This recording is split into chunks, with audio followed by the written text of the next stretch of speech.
eu tive um chamado, né, ministerial. Eu sempre fui uma pessoa assim, que quando eu me converti, antes de me converter, eu era um cara sangue ruim. O que é um cara sangue ruim? Não, eu era um cara muito violento, de muita briga, eu participei de gangues. E assim, é um cara que cresci, o quinto filho de uma família de 5, mas assim, muito revoltado, porque... Tu tocava piano? Eu sou pianista, Eu toquei sei na que a noite. galera da tua família lá, todo mundo toca um piano.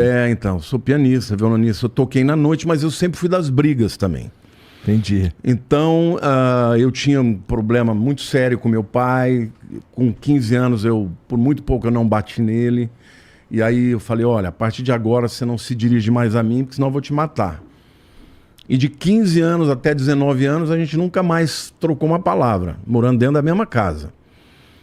Eu não precisava deles, porque eu tinha muitos alunos de violão, tocava na noite também. Mas eu tinha muita assim, mágoa, rejeição, porque eu cresci, eu tinha uma irmã 1 ano mais velha. E aí todo dia a gente brigava. E obviamente o menino é mais forte que o menino, eu batia nela e ele batia em mim, entendeu? Entendi.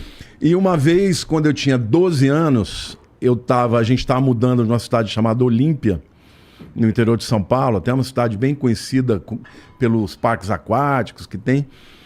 E ela saiu com uma galera, a turma dela, para fazer uma despedida da cidade. E elas, na cidade no interior, o pessoal joga água, cocô de cachorro dentro dos carros. Fizeram as traquinagens de meninada, né? E o meu pai chegou e me deu uma surra, que eu não sabia porque eu estava apanhando. Eu estava jogando basquete no quintal da minha casa, ele me deu uma surra. Eu falei, por que eu estou apanhando? Ele falou, porque você fez isso, isso, isso. Eu falei, mas eu não saí daqui. Aí ele parou. Quando ela chegou, ele falou, onde você estava? Ah, pai, eu estava fazendo isso, isso, isso. E o Lamartine? Não, ele não foi. Ele não encostou um dedo nela e não me pediu desculpa. Naquele dia eu falei para ele, escreve o que eu estou te falando. Um dia eu vou te bater, essa surra vai ter volta. 12 anos. E assim, com 15 anos, meu pai uma vez tinha dito para mim assim, olha, se um dia eu te pegar fumando, você vai engolir aceso. Meu pai era um homem italiano, sabe, aqueles caras muito rígidos e tal, e eu sempre fui muito questionador e tal. E naquele dia ele estava recebendo um primo dele, amigo de infância, e o camarada chegou e falou, você quer fumar? Você fuma? Eu falei, fumo sim. E comecei a fumar. Só pra fazer raiva. Pra fazer raiva. Quando o cara foi embora, ele falou, pô, você fez isso comigo, e se levantou pra ir. Eu fui pra cima dele. Quando ele viu a minha cara de ódio, ele fugiu. E nesse dia eu falei, olha, a partir de agora, nunca mais se dirija a palavra em mim, senão eu vou te matar. E dos 15 anos aos 19, eu fui capoeirista, fazia parte de gangues, entendeu? Na escola. Ou seja, a igreja meio que te salvou de tu, sei lá, bater no teu pai, de tu Não, morrer. me salvou porque, na verdade, eu me sentia muito rejeitado. Porque por pior que você seja e tal, você nunca tá sempre errado numa relação. E numa relação que você tem uma irmã que nunca apanha, você apanha todo dia, alguma coisa tá errada, né? E assim, já minha mãe não. Minha mãe, ela sabia lidar comigo. Porque eu tinha um talento musical muito grande. E assim, eu brilhava com isso. Porque eu tenho ouvido absoluto, é uma coisa raríssima, entendeu?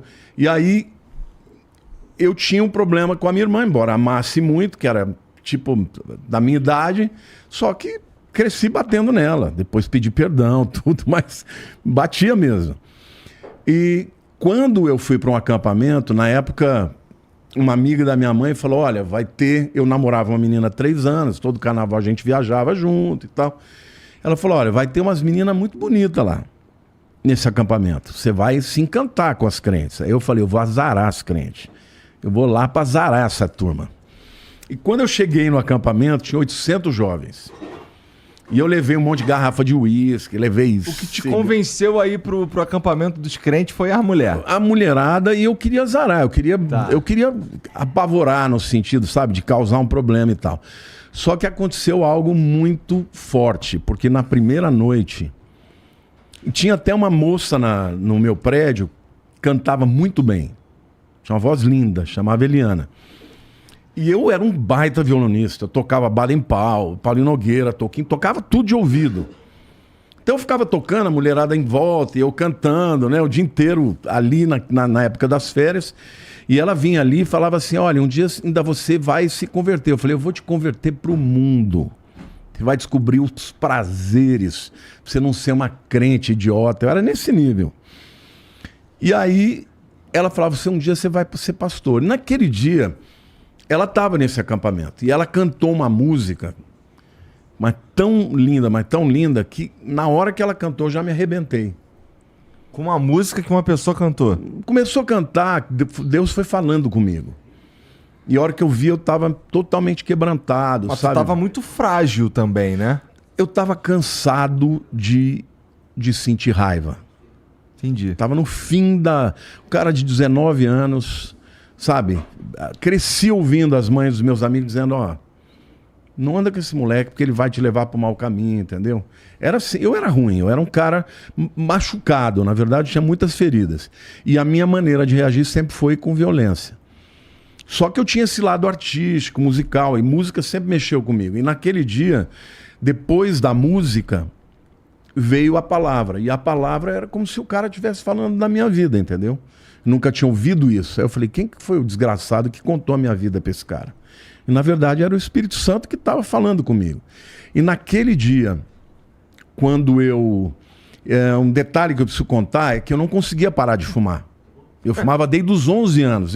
Com 11 anos eu comecei a fumar cigarro de cipó. Sabe essas trepadeiras que crescem em árvore? Eu pegava quando ficava sequinho e fumava.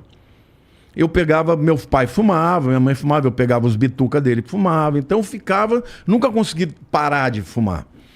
E naquele dia, quando o camarada fez o apelo, dizendo, olha, Deus te ama, Deus te perdoa. Eu falei para Deus assim, eu falei, ó, Deus, eu queria muito acreditar que isso é verdade. Mas eu vou fazer uma prova aqui. Isso era uma sexta-feira, 27 de fevereiro, sexta de carnaval de 1981. Eu quero que você tire a minha vontade de fumar. Mas eu quero dizer uma coisa, se não tirar, eu vou falar para essa crentaiada aqui que isso aqui não existe, isso é uma palhaçada.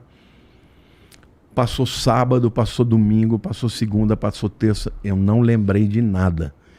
O cigarro estava lá embaixo da mala e eu assim, minha mãe botou um monte de roupa para mim, mas você sabe como é que moleque, né? Eu não lembro nem se eu troquei a cueca. Era todo dia a mesma roupa, ou seja, eu não cheguei lá no fim.